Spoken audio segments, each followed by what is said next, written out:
In a single quarter of 2025, over 300,000 Black women exited the labor force. Now get this, Black women are now the fastest growing group of entrepreneurs in America. Black women own businesses, grew 13% between 2024 and 2025, and now generate over $118 billion annually. That's crazy, right? Listen, the corporate exodus isn't a trend, sis. It's a movement. And the women that are leading it aren't 25-year-olds with TikTok strategies. They're 40-plus-year-old professionals with 20 years of expertise that's been waiting for them to claim it. So if you're sitting at a corporate desk right now wondering if it's too late to build something of your own, like your own coaching business, this video is the answer to the question you've been afraid to ask out loud. But listen, here's the part nobody's telling you. There's a specific order to leaving corporate and starting a coaching business that actually works. And most women try to do it in the wrong order, which is exactly why most women get stuck. Now, I'm giving you the right order today.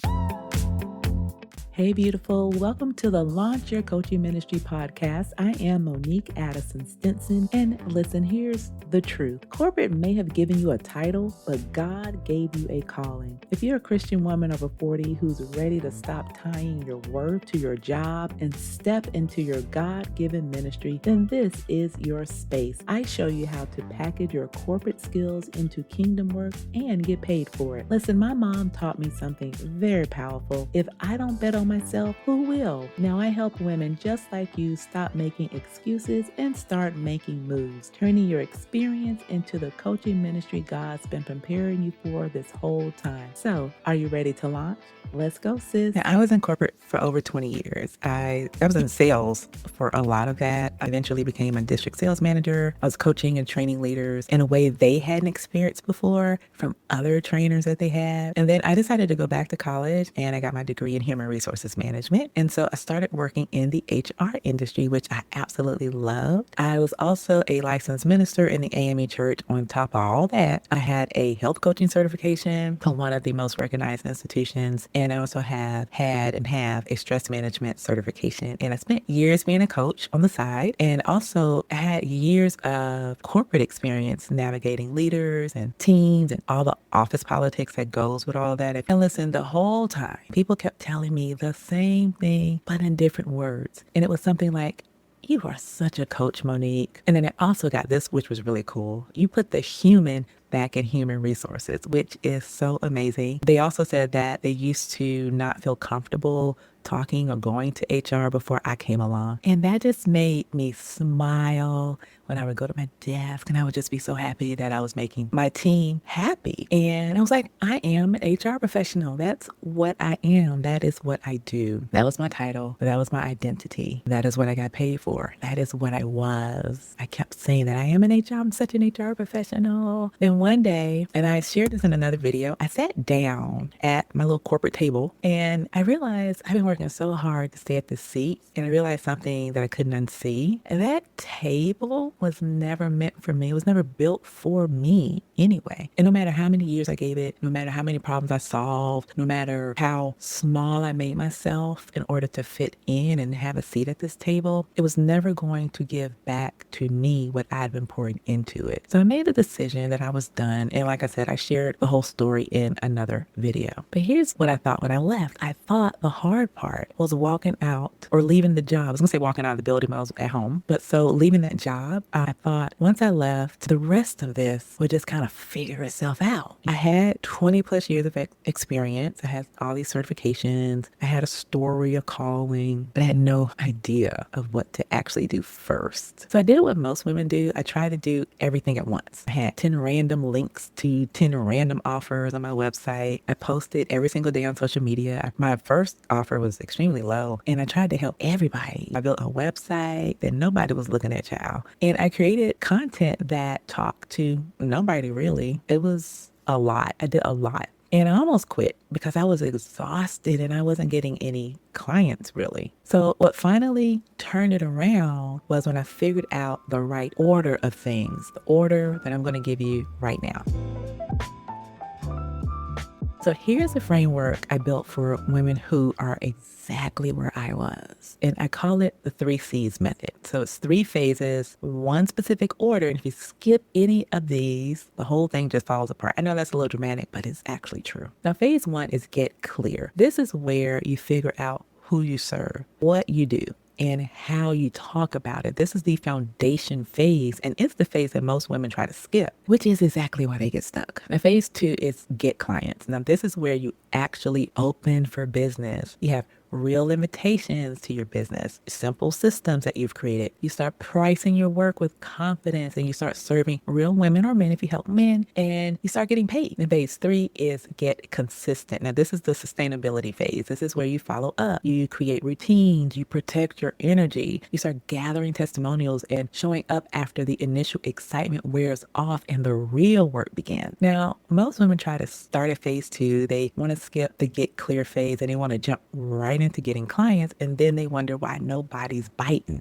Now, some women stay in phase 1 forever though, and they keep getting clear and re-clear and re-clear and they never actually move forward. And then some women hit phase 2 and just burn out within 6 months because they skipped phase 3 completely. And this whole series that I'm going to do is going to walk you through all 3 phases over the next 12 to 13 videos. But today I'm going to go deeper on phase 1 because nothing else works until you get this part right. And to help you follow along, I created a free workbook called Get Clear. It's all 4 exercises from phase 1 with fill in the blank pages so that you're not staring at some blank page trying to figure all this out. So I'll put a link to that in the description. And if you're listening to the Launch Your Coaching Ministry podcast, I'll make sure to add a link to it too. The show notes. So make sure you go ahead and grab it now and follow along with the rest of this video. So here's the most common mistake I see, and it's the exact same thing that I did when I first started. You're trying to start a coaching business from your job title. So what does that mean? It means nobody's hiring you because you used to be an HR director. They're hiring you because of the specific transformation you can lead them through, the thing that you can help them move from, and the place you can help them get to. So your 20 plus years in corporate isn't background, it's your curriculum, sis. So every problem you solved at work is a coaching offer. It's just waiting to be packaged. So every difficult employee you helped is a future client you already know how to serve. Every team you rebuilt is proof that you can build teams. Now, here's the part that is really going to mess with you, okay? It's going to trip you up. The thing you stopped paying attention to because it felt too ordinary to you, it was just what you do. The thing people keep thanking you for, the conversations you kept finding yourself in over and over again, that's the thing. Now, there's research backing this completely, by the way, and I did a video on this as well. Specialists earn 20 to 30% more than generalists, not because they have more credentials, but because the right person can actually find them. And what your ideal client is paying for isn't information. She can Google information. She can use AI for generic information. She's paying you for a specific transformation that your 20 plus years of expertise can get them. And please understand, you're not behind any of these younger coaches. You have something that they can't fake, and that's no shade to the younger coaches.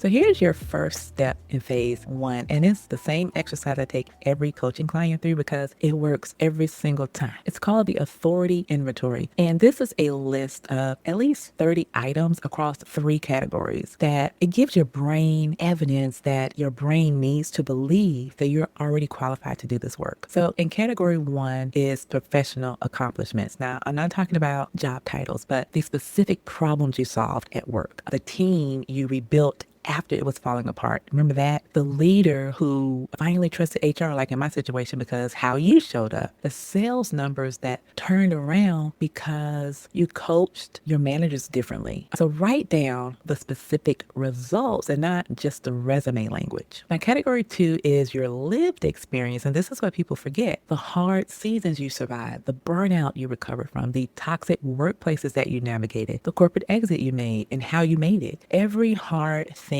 that you went through that taught you something that your ideal client actually needs to know. Write that down in category 2. Now, category 3 is your natural gifts. So what do people always come to you for? You are that girl. What do they say about you when they describe why they trust you? What did your leaders mean when they said, again, if you were in my situation, that you were such a coach or you put human back in human resources? If you heard the same thing, write that down. Write all of it down, every single thing, and keep writing until you get to at least 30 items. Don't edit, just write, just get it out there on paper. And here's what happens when you do this. Your brain will finally see some evidence because your brain builds identity from evidence. And right now, you've been given it 20 years of experience or 20 years of evidence that you're just a corporate professional. Of course, it doesn't see you as a coach yet because you haven't shown it proof that you are a coach. The authority inventory is how you start showing it that proof. You're not waiting to become a coach, sis. You're already one. Your brain just needs you to show it. So show it. And just a quick reminder, if you haven't already, I linked the Get Clear workbook below this video or in the show notes if you're listening to the Launch Your Coaching Ministry podcast. Now, make sure you go and grab that free workbook so you can follow along with this video and the rest of the videos coming up in the series. And while you're down there, make sure you subscribe if you haven't already and turn on your notifications so you'll know the second the next video in the series drops. You don't want to miss it. I got a lot coming up, so you don't want to miss it, sis. Listen, God didn't put you in corporate for 20 plus years by accident. He didn't let you sit in those sales meetings, lead those HR conversations, coach those managers, and survive every hard season just so you could call it some background experience on your resume. Side note, can y'all hear those birds out there chirping? They sound so cute. I'm gonna try to edit it out, but if I can't, it is what it is. He was building your curriculum. Think about it and think about how God works. So Moses spent 40 years tending sheep in the wilderness before he was sent to free a nation. 40 years of looking at sheep. Doing what looked like nothing. Joseph spent several years in prison before he was placed in front of Pharaoh. Years in prison. And every one of those years was teaching him something that he was going to need when he got to the palace. And Esther was positioned in the palace long before she knew what she was actually positioned for. And when the moment came, Mordecai looked at her and said, "Who knows but that you have come to your royal position for such a time as this?" 20 plus years in corporate was the preparation, not the delay. Every time someone said you're such a coach, every time someone told you you put the human back in human resources, or you put the human back into something that had stopped feeling human, every time you walked into a room, the energy just changed because you showed up. That wasn't a compliment, it was prophetic. So here's what I need you to do this week. First, download the Get Clear workbook, start your authority inventory, okay? I need you to block off about 30, 45 minutes, and don't try to do this all in one setting. Add to it as things come to mind throughout the week, okay? You're going to be shocked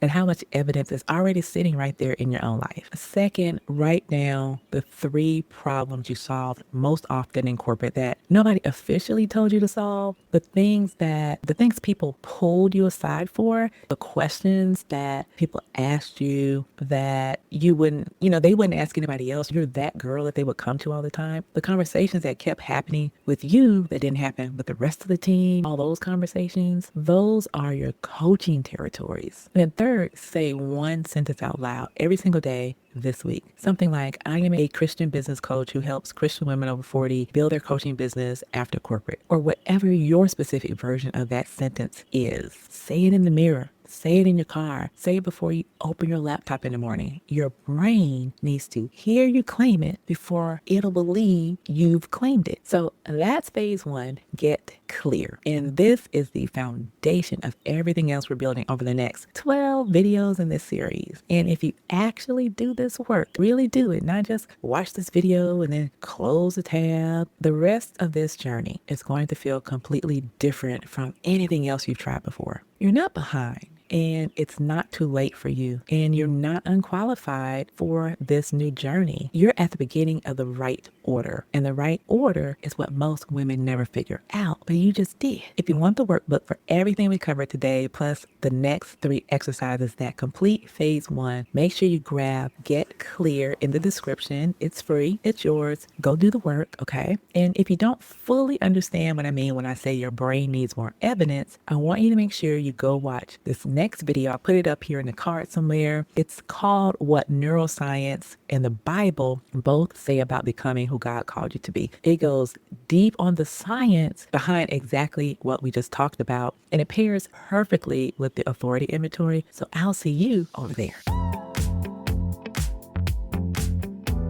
All right, beautiful. That's a wrap on today's episode. If you're sitting there thinking, okay, all right, I am so ready to stop talking about this and actually do something about it, then here's what I need you to do right now. Head on over to businesschurchlife.com. That's businesschurchlife, all one word.com. And that's where you'll find everything you'll need to turn that corporate experience into the coaching ministry that you've been called to build. Now, whether you're just getting started or you're ready to dive deep, I've got resources waiting for you that'll help you stop spinning your wheels and start making some real progress. And hey, if this episode hit you right in the feels, do me a favor, leave me a quick rating and a review, then share it with another woman who needs to hear this message. Those reviews help more women find us, and we're building a movement here that starts with women just like you who are brave enough to bet on themselves. I'll see you next week, same time, same place. Until then, stop making excuses and start making moves.